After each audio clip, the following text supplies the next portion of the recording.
déraciné. Sorti l'autre côté là-bas, sorti l'autre côté là-bas, dans l'ossipel ça. Un petit peuple déraciné qui peut vivre dans la pauvreté. Nous partenons à l'identité. Un petit peuple déraciné qui peut vivre dans la pauvreté.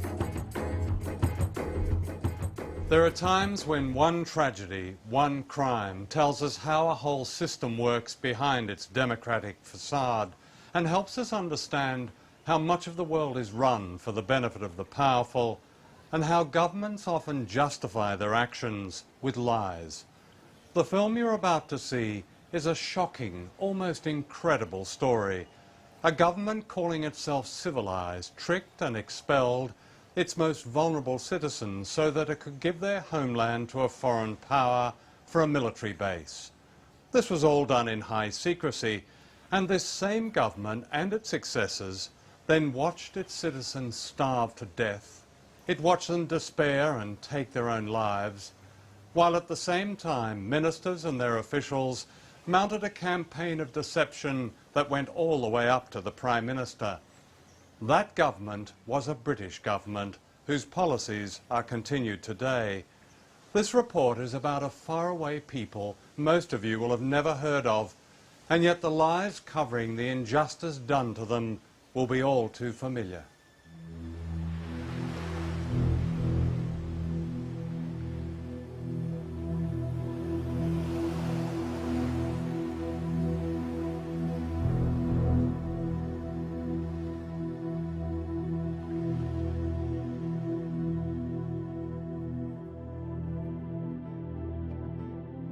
This is Diego Garcia, the main island of the Chagos group in the Indian Ocean.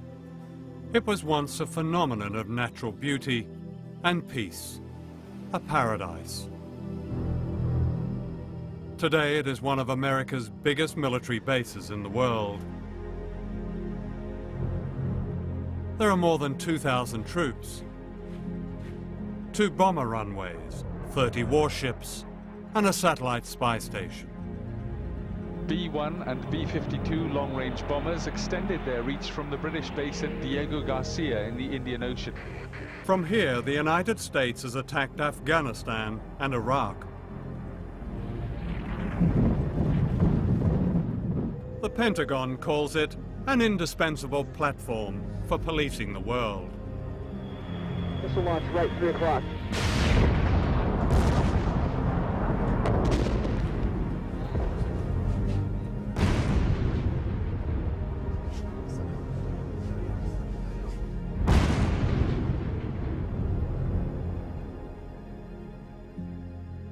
Diego Garcia is a British colony.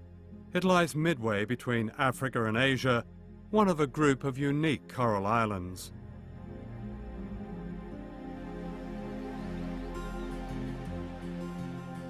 This is rare film taken by missionaries before the Americans came in the 1960s. 2,000 people lived in the Chagos Islands, a gentle Creole population originally from Africa and India, whose communities dated back to the late 18th century. They were thriving villages, a school, a hospital, a jail, a church, a railway, and above all, a benign, undisturbed way of life.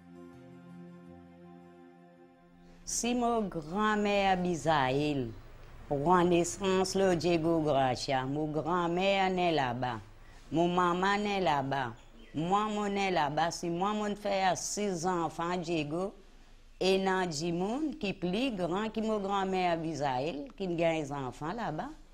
Le Diego qui plus bon souvenir, nous tu manger, nous tu boire, ils amènent nous pas si manque non rien. Ils amènent nous pas acheter non rien ici, à part de linge, pour nous mettre l'eau nous. C'est un poule, canard, porc, moi mon banniché, quand la mer sec, on allait me prendre m'amène dans la mer avec moi, je t'attrape poisson, je t'amène mettre devant moi. Unknown to the islanders, all this was about to end. a conspiracy was underway between the governments of Britain and the United States. The year is 1961. In this film, never seen before, the man on the right is Rear Admiral Grantham of the US Navy. His visit to Diego Garcia marked the beginning of a top-secret Anglo-American survey of the island for a military base so vast that it would cost over $1 billion. The Chagos Islands were then governed from Mauritius, 1,000 miles away. When Mauritius got its independence from Britain in 1968, it was on condition that it would lay no claim to the Chagos Islands. Hidden from Parliament and the US Congress, the deal was this. The Americans wanted the island, in their words, swept and sanitized. An entire population was declared expendable.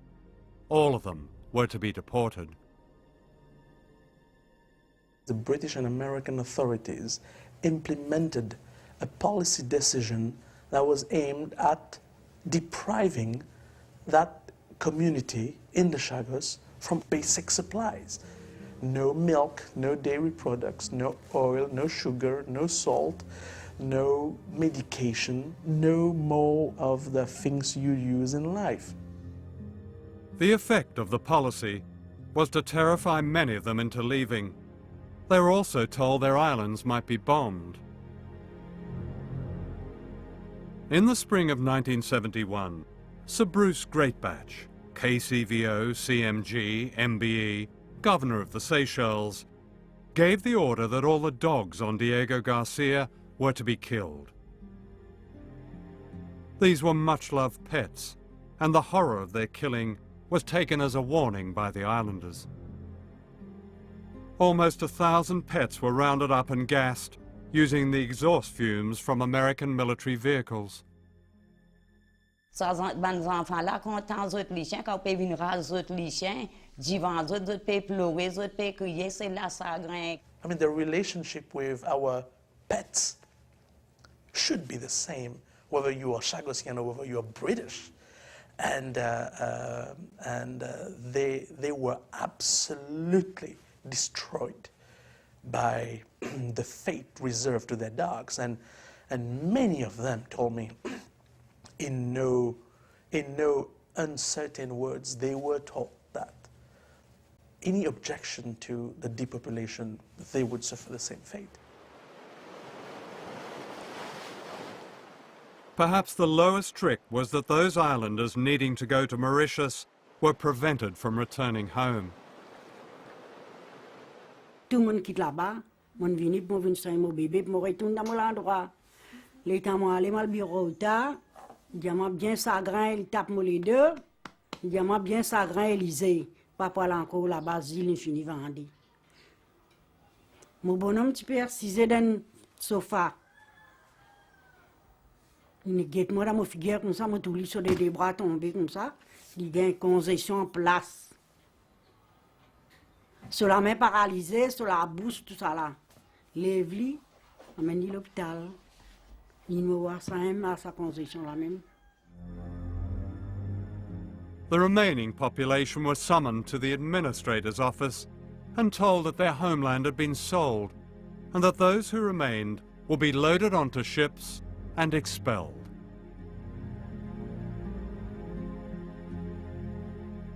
In this photograph, people are standing in silence, stunned.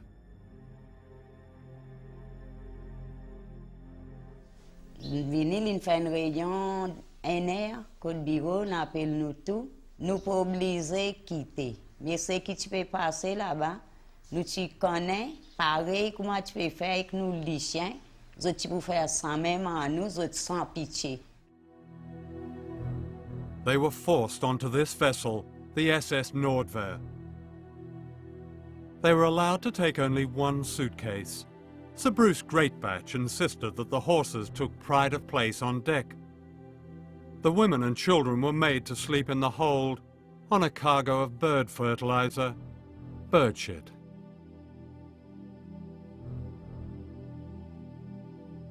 Bateau là, nous avons un seul matelas. Quantité d'enfants qui ont dit, nous avons un seul matelas. Nous-mêmes qui sommes animaux. Nous-mêmes, nous sommes gauchins, femmes, enfants, nous qui sommes animaux, nous devons.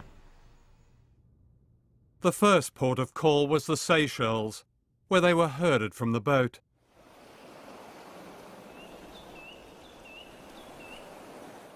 This is a rusting monument to their agony.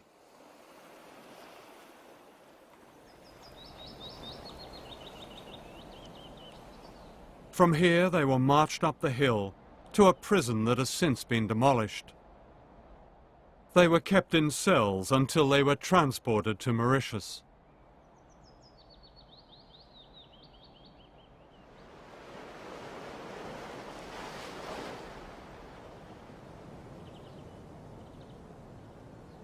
This is Port Louis, the capital of Mauritius.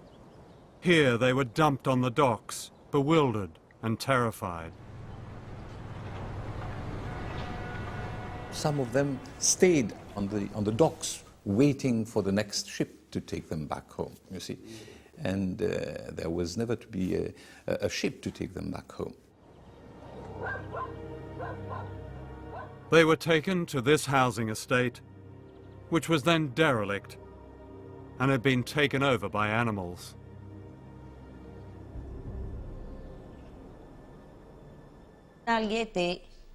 Là, nous allons là-bas, la cité Bon-Marsan, pena de l'eau, pena la lumière, vous voyez que tout ce mal propre, pena la porte, pena la fenêtre. It was hell. I went and see them, literally hell. What way was it hell, do you think? It was the filth, no water in those houses, and no sanitation. Oh, it was really. And the children, they had no clothes. The children were absolutely, as if they'd been rolled over in ash and earth, and then when it rained, it was water everywhere.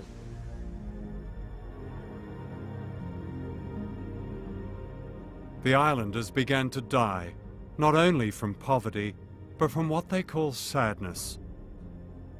Lizette, now in her 60s, lost 2 children. Mais les enfants sont extravagants parce qu'il y en a qui boivent avec moi. L'état moi, je gagne sa nouvelle, là, je vais sagant. La tristesse, c'est boire un gilet sagant, ça l'autre enfant là, il tient 8 ans. Il a 16 sagant, il connaît qu'à depuis là-bas. Tout ce qui peut causer, tout ce qui peut passer, peut quitter ce pays, il investit sans sagant. C'est la raison là que ça veut dire que le docteur n'est pas qu'à soigner la sagant. They would sing their way through life. Here, I mean, they wept their way through life, and they're still weeping, you see. And there were, as you mentioned, so many cases of suicides. But there were so many cases of children, not receiving proper care and dying in hospital. I know the case of one lady who lost 2 children within 2 or 3 months. And she wasn't able even to perform the funerals of her child, because she didn't have the money necessary for that. And it was the state who took care of it. From the hospital, the child was taken to the cemetery, you see. Do you realize what sort of a trauma, what sort of experience this is for an old lady? And this old lady is still weeping to be able to go back home. By the end of 1975, the secret expulsion of the people of the Chagos Islands was complete. A survey of their conditions in exile told of 26 families that had died together in poverty, of 9 suicides, of young girls forced into prostitution in order to survive. The report gave these examples. Elaine and Michelle Musa, mother and child, committed suicide. Leonie Rangasamy, prevented from going back, drowned herself. Tarine Chateau, no job, no roof, committed suicide. This was a glimpse of the suffering inflicted by the British government, and yet in a letter dated 16th of August 1976, a Foreign Office official wrote, and I quote, "Although we have no information about deaths, some deaths are bound to have occurred in the normal course of events.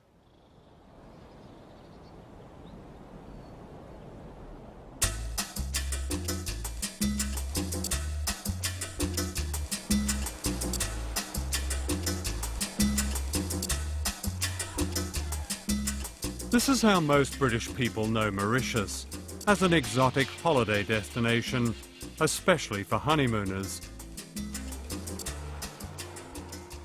They almost never see the slums of the exiled people of the Chagos, who are also British citizens.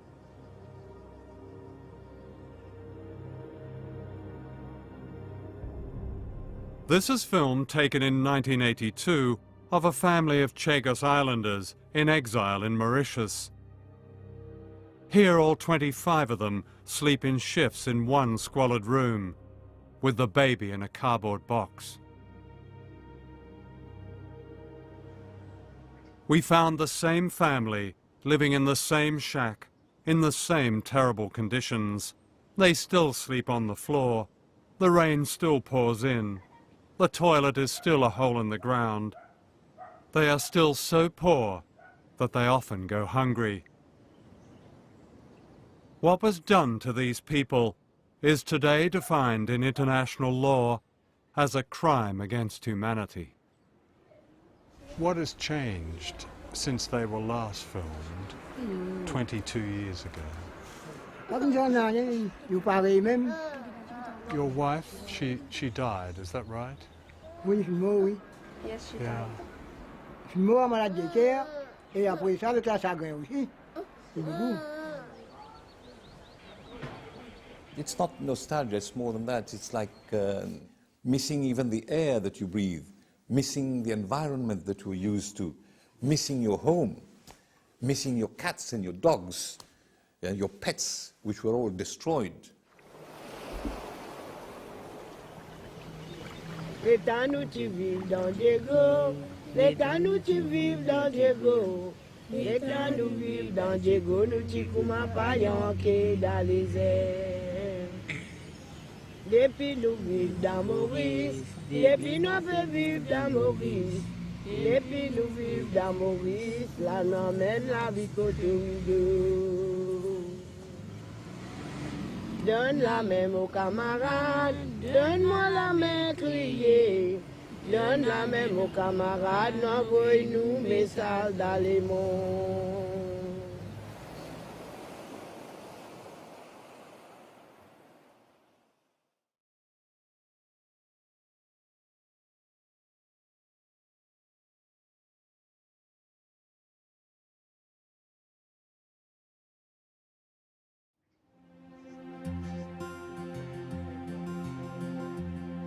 This is Olivier Bancourt, leader of the Chagos Islanders in exile. When he was a boy, he promised his mother Rita that he would lead the fight for justice for his people. Olivier knows all too well their suffering.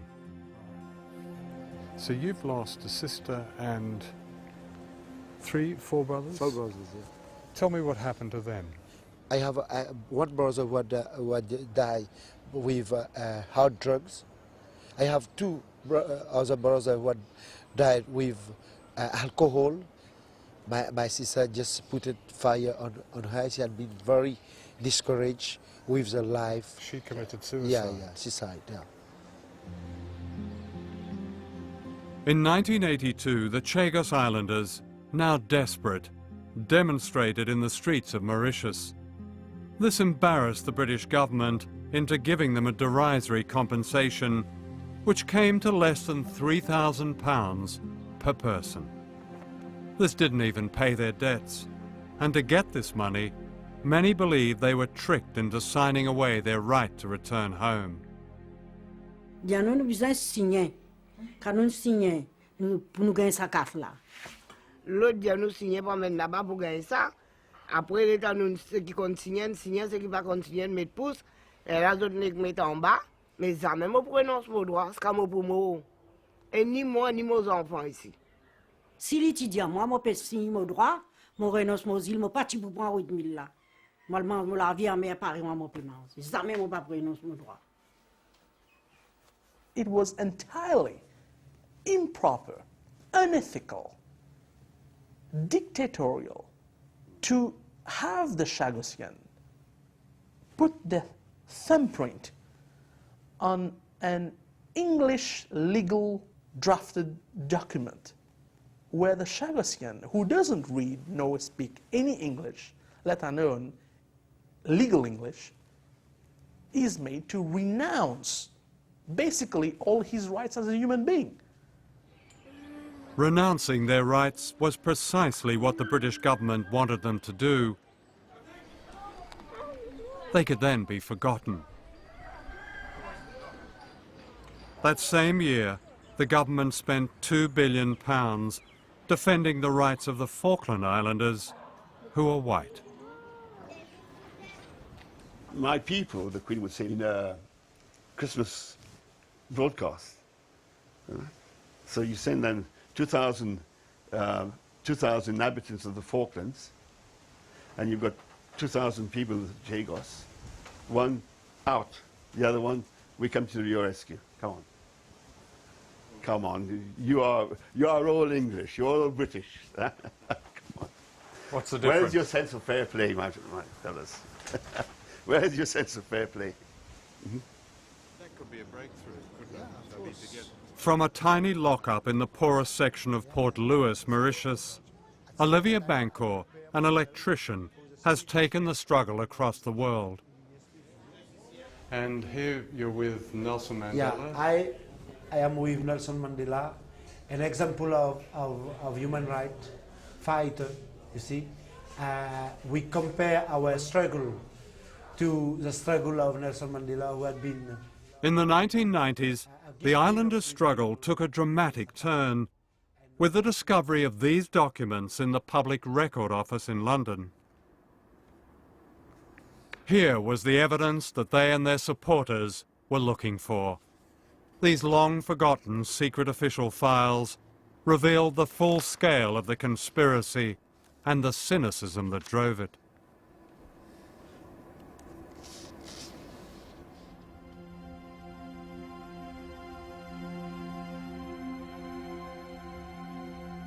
The conspiracy got underway with the creation of a fake colony called the British Indian Ocean Territory, or BIOT.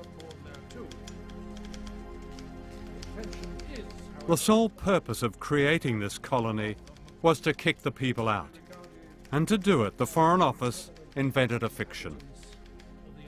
They said the islanders didn't really belong to the Chagos, but were merely temporary contract workers. Foreign Office Memorandum, July 1965. People were born there, and in some cases their parents were born there too. The intention is, however, that none of them should be regarded as being permanent inhabitants of the islands. So how would they be regarded? The legal position of the inhabitants would be greatly simplified from our point of view, though not necessarily from theirs, if we decided to treat them as a floating population.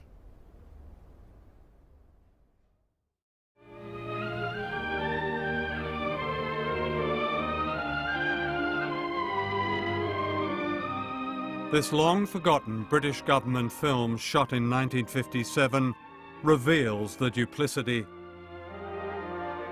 Clearly, the Foreign Office knew the people of the Chagos were anything but temporary workers.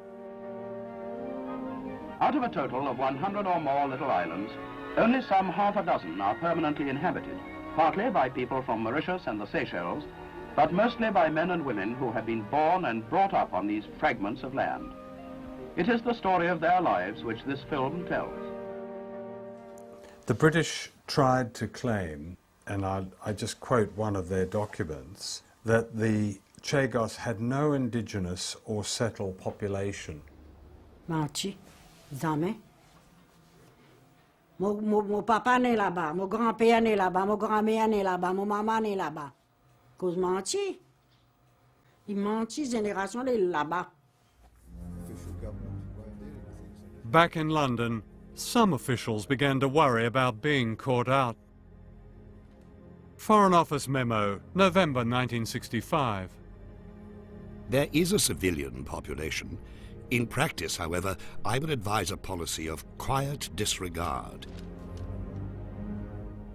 In other words, let's forget about this one until the United Nations challenge us on it.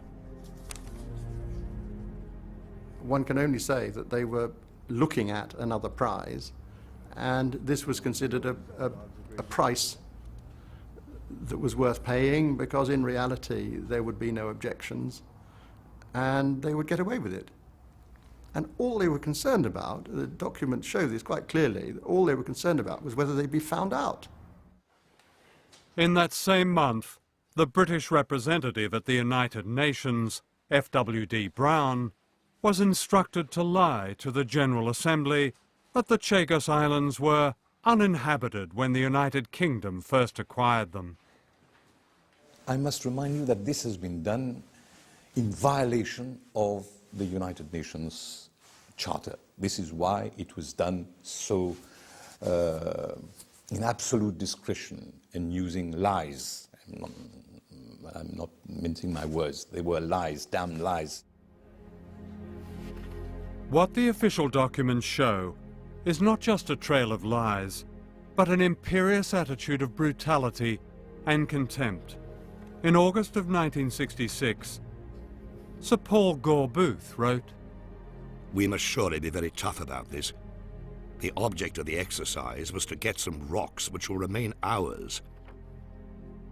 There will be no indigenous population except seagulls." At the end of this is a note handwritten by Dennis Greenhill, later Baron Greenhill of Harrow.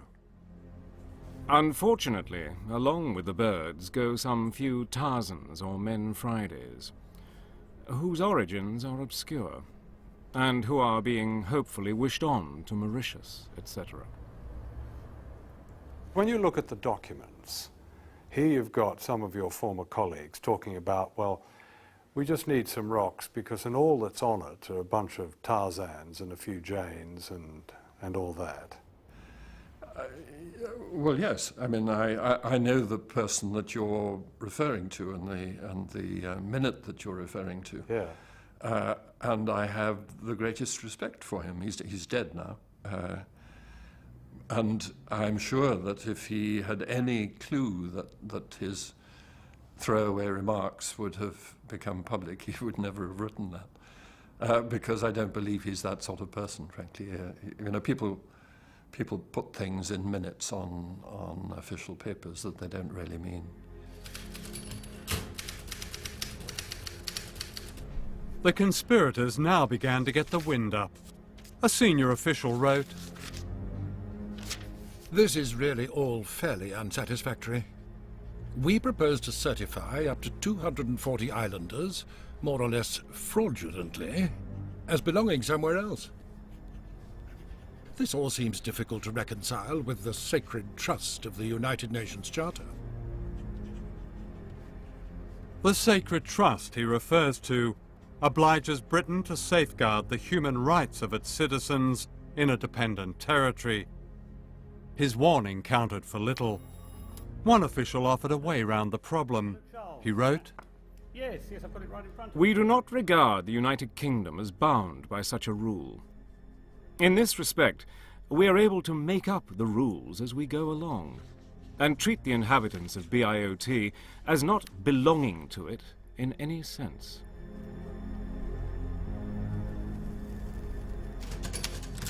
This same official summed up the whole charade in the subtitle of one of his reports, "Maintaining the Fiction."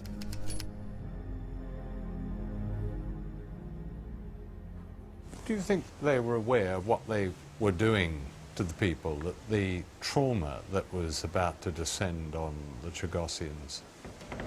These boys in the colonial office, did they really care very much about... Come on.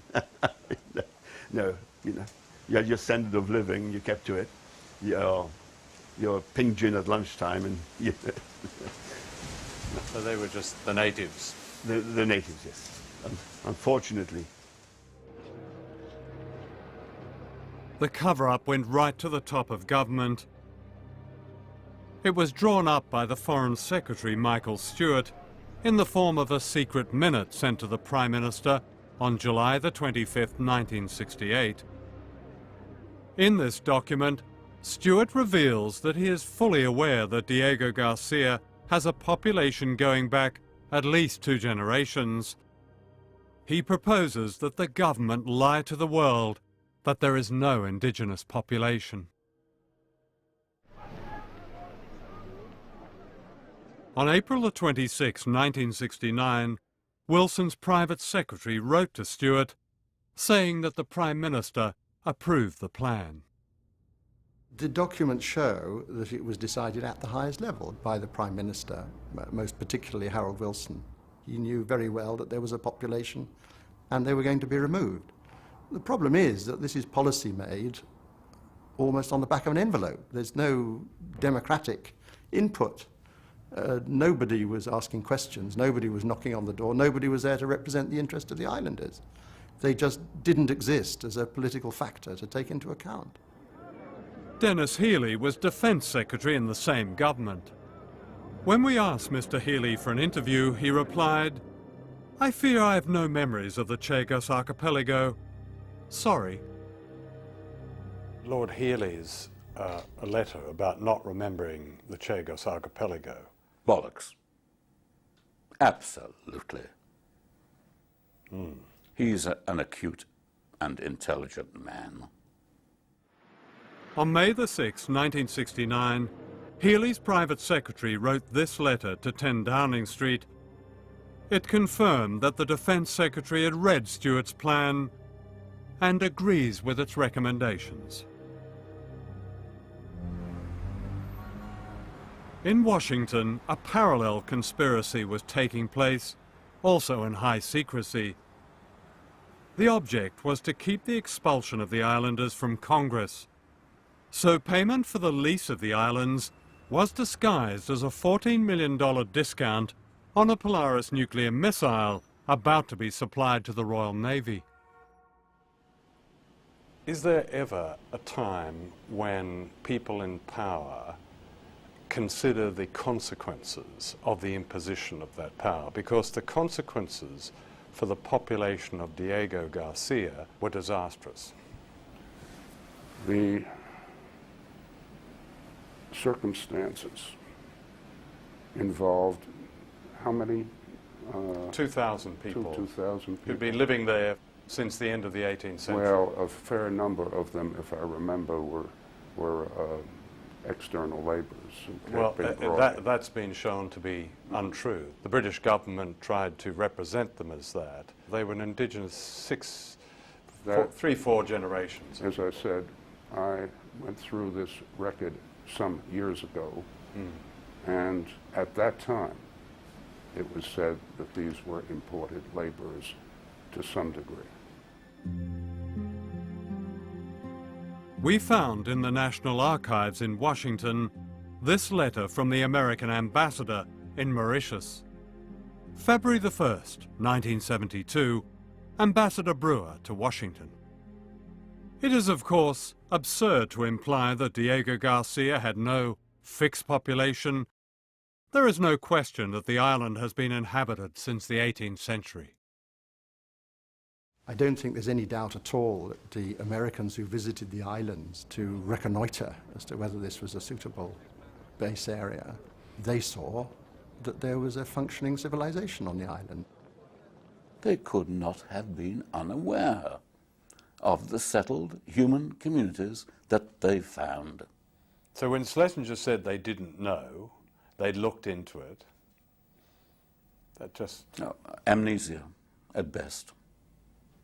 That's all you can say to that. It was not true. They knew. There's another... And they collaborated together on how do we get rid of these people? How do we lie that they're simply contract laborers?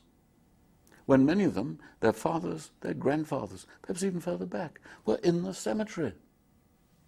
If you take a decision in Washington and London and it devastates the lives of several thousand people on the other side of the world, isn't that something that should be called to account, no matter how long? Amongst the various activities of the British and the American government in the 20th century, not to mention the 19th century, this was a relatively small matter. If one goes back to British behavior, for example, in World War II, the attack on Dresden, the attack on the French fleet, all under Winston Churchill, whom we so much admire, and rightly so. This is a very small matter. It is being pinpointed now for reasons that I cannot ascribe to anything other than the quest for a certain publicity. Well, I think it's from their point of view, for one thing, the Chagos Islanders are not the Nazis, and from their point of view, it's a quest for justice. And what is your motivation, if I may inquire? Purely the quest for justice, I'm sure. Yes. Yes, of yes, course. it is. Yes. Do you not think these questions are valid in asking you about consequences of the imposition of great power on peoples? I think that the questions are based upon a refusal to acknowledge the context of the times and the attitudes of the times, and that is based upon a willingness 35 or 40 years after a set of events to go back and critique them when they had become, what shall I say, far less relevant. Far less relevant? The High Court in London found it extremely relevant. In November 2000, it agreed with the people of the Chagos and handed down a shaming rebuke to the British government. The court ruled that the expulsion of the islanders was illegal. After more than 30 years, they had won and were finally going home, or so they believed.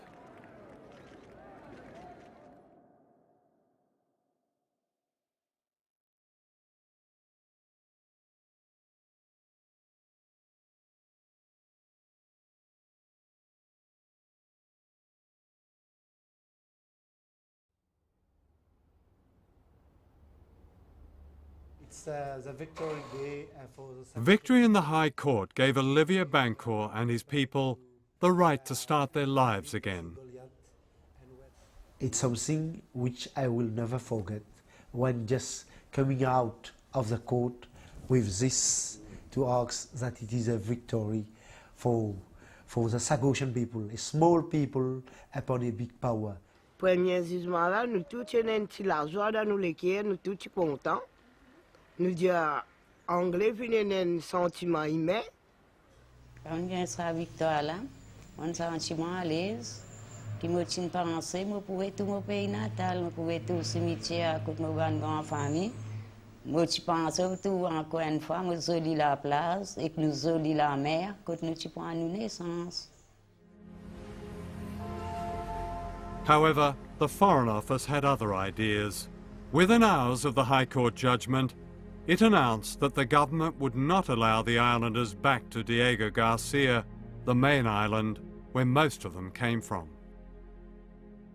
Robin Cook told me that he said it would have been politically impossible to allow the Chagosians to go back to Diego Garcia because they had a treaty with the United States. Well, the first thing to point out there is that this is British sovereign territory. The British have a duty to their own citizens. They have the legal power to tell the Americans what policy and what immigration law they're putting in place on the islands. But in the meantime, we've signed a couple of pieces of paper with the Americans, and we now regard our obligations to them as paramount. I just don't see the logic of that. And to keep the people from the rest of the Chagos Islands, the Foreign Office invoked something called a feasibility study, which would question if people could survive in this idyllic place where they had lived for 6 generations. This study consulted not a single inhabitant of the Chagos Islands.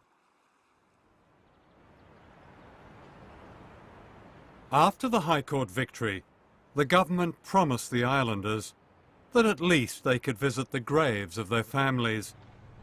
Boats were chartered here in Port Louis, Mauritius, but they never set sail. Baroness Amos, Tony Blair's leader of the House of Lords, explains why they never went back. We chartered a vessel. Unfortunately, the vessel was not made available. We are happy to reinstate any such visit, but it would not include Diego Garcia because of the reluctance of the US government. The president of Mauritius, Kasamu Team, took her up on this. So I said to the Baroness, I said, Britain has no objection. She said, no, Britain has no. She said, do you allow me to take the matter up with President Bush? She said, by all means. And this is what I did. I wrote to President Bush. The reply came, I'm sorry to say, we don't deal with the Mauritian government, we deal only with the British government. And the British are not agreeable. It's black and white. The British are not agreeable to this visit. And we agree with the British. So they've been playing table tennis, ping pong, with the Chagosians. When we go to London, we are told it's an American problem. When we go to Washington, we are told it's a London problem. It is an arrangement between them to treat this problem as a ping pong ball. And it's terrible because by the time the ping pong game is over, well, there will be no Chagosians left. By June this year, the Blair government had run out of excuses, but there was still one more trick to play. Have you ever heard of something called an order in council? It's a royal decree using archaic powers, which unknown to most of us are still invested in the Queen. It's a cosy arrangement. The Queen rubber stamps what in many cases politicians know they can't get away with democratically. On November the 5th, 1965, an order in council was issued by the government of Harold Wilson. The aim was to secretly expel the population of the Chagos Islands, all of them loyal subjects of the Queen. In June this year, the Blair government used the same powers to bypass Parliament and the High Court in order to ban the Chagos Islanders from ever returning home. Dictators do this, but without the quaint ritual. The quaint ritual takes place here at Buckingham Palace. The public never sees it. Parliament is merely told about it. Orders in council, they go through without discussion. They're read in title only. No reason is given for them. No contents are spoken. The Privy Council never even sits down. They all stand around. The clerk to the council reads the thing in title. There were 2 orders, and the Queen says, agreed. And that's it. That is it. It's a decree. It's a decree. And with that royal decree, the people were banned forever from going home. It was June the 10th, 2004, election day in Britain, when they thought no one would notice.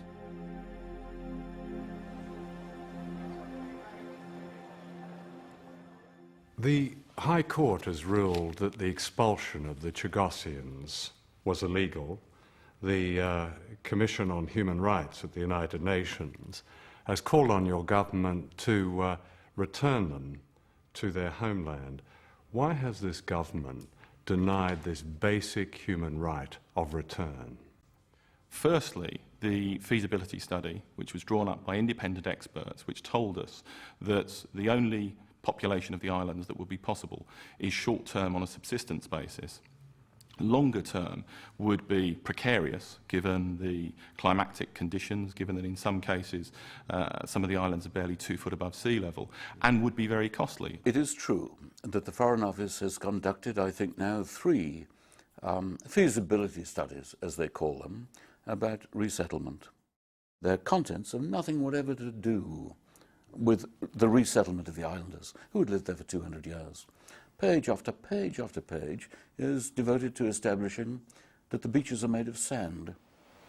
Take your shoes and socks off and walk across them. You know what sand is, I know what sand is. They then go on to say human interaction on global warming will make occupation of the islands precarious for a resettled population. But that's a very strange statement, because there is a settled population. There's hundreds of American military and thousands of civilian workers. They're all on Diego Garcia. They're not going to sink under the waves. Far from sinking, they're sailing on it, swimming in it, playing in it, and having a Barbie next to it. And what do they call this unlivable place? Fantasy Island. Nobody takes those conclusions seriously, and insofar as the government repeats them, I'm afraid they're just opening themselves up to ridicule. At the moment, on Diego Garcia, there are 4,000 US servicemen and contractors. There are 2 bomber runways, each 2.5 miles long. There are anchorages for 30 ships and 2 nuclear-cleared berths. There are space tracking domes and weapons ranges. It's the biggest American base outside the United States, which the US Navy describes as indispensable. The living conditions as outstanding, the recreational facilities as unbelievable, and the US wants to extend the lease past 2016. And you're asking us to believe these islands are uninhabited or they're sinking? No. Of course they're inhabitable, but at a cost.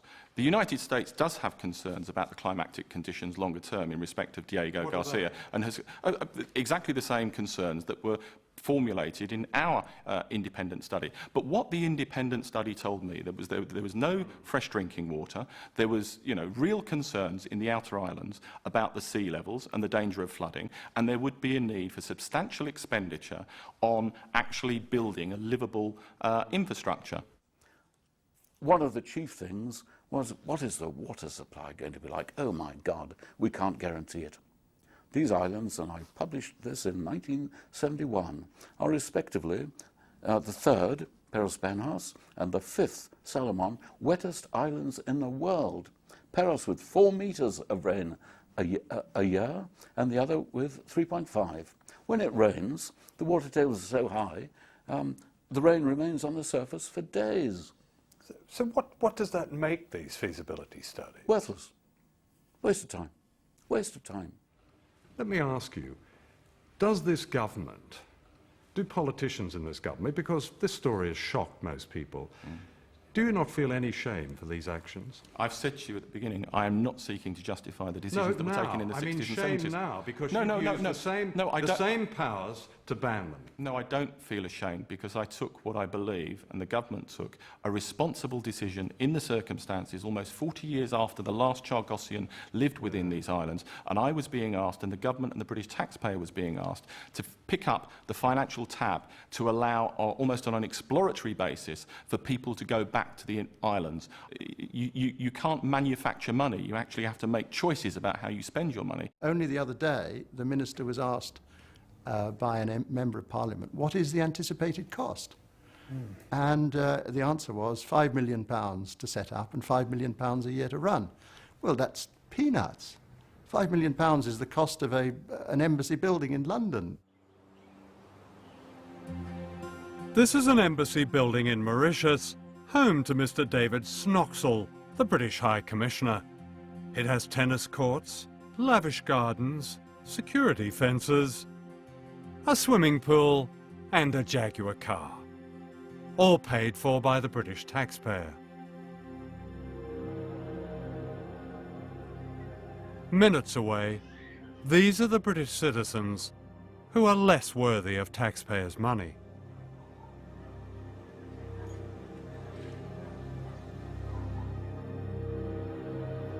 The reason the government won't allow the islanders to go home is not money. It's power. American power, and its self-given role to dominate.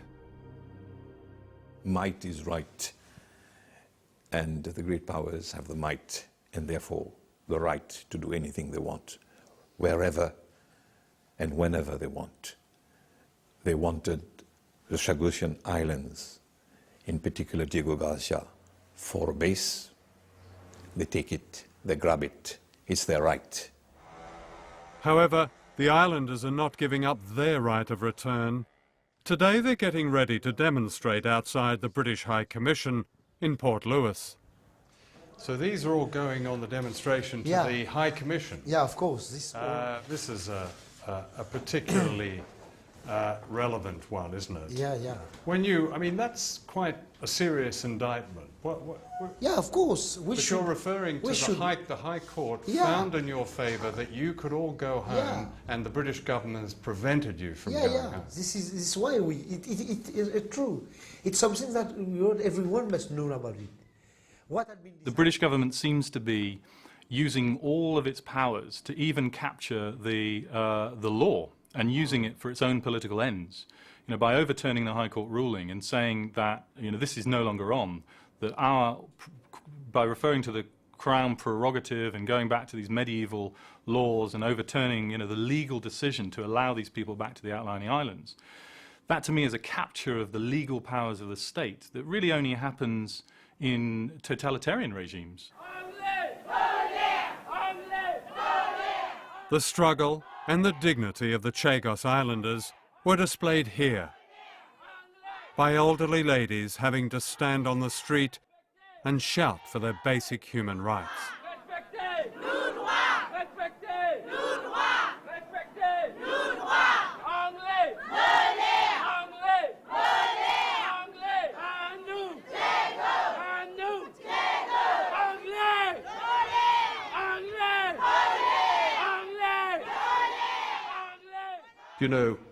These are a lot of very spirited old ladies who you won't allow to go home where they want to go home and die. That's basically, these are the people who are leading the charge among the Chagosians. Isn't that shameful? Of course I've got sympathy for people based upon what happened to them and their families in the past. But this is today, almost 40 years after that event. And for us and the British government and the British taxpayer to be asked to finance that, when that money could actually alternatively go on alleviating aid and poor people throughout the world. But that is a choice that you asked me whether I'm ashamed of the decision that I've taken. No, I'm not. I believe in the circumstances, and it was a difficult decision. I believe we took the right decision. No human being would treat another human being the way the British administration treated the Chagosian people.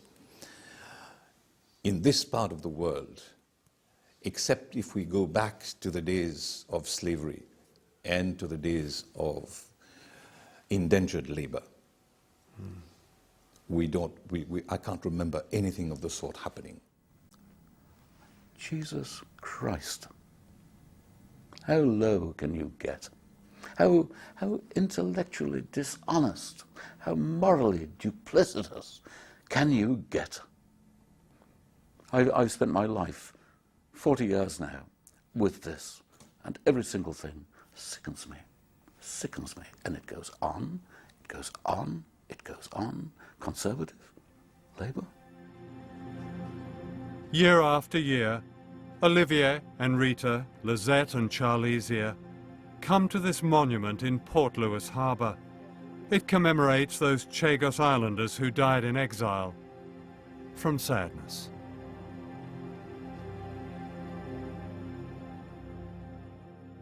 Il est bien sacriant, il est bien faire les cœurs faire mal. Et bon Dieu pour punir les autres ça, ça qualité matière que les autres peuvent faire nous souffrir. Nous bien si bien madame. Bien si bien. Scalaire non aussi bien. Dites-moi là qui m'en arrivé. On fait que diaout aller là. 79. Et tous les temps qui m'ont là, la vie quand mon masque pas de mon polité. Mon pas pris de lui. Jusqu'à que bon Dieu ramasse moi.